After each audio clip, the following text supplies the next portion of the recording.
আসসালামু আলাইকুম।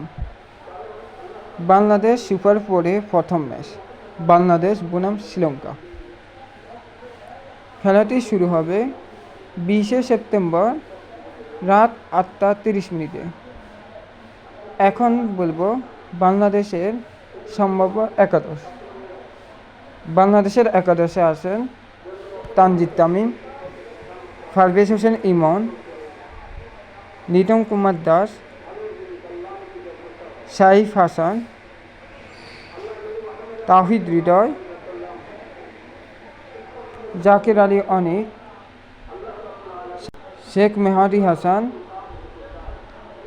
নাসুম আহমেদ,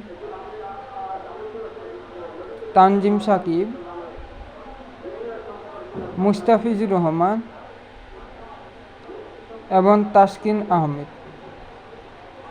বাংলাদেশের এই সম্ভাব্য একাদশ নিয়ে শ্রীলঙ্কার বিপক্ষে আগামী 20শে সেপ্টেম্বর সুপার ফোরে প্রথম ম্যাচে খেলবে।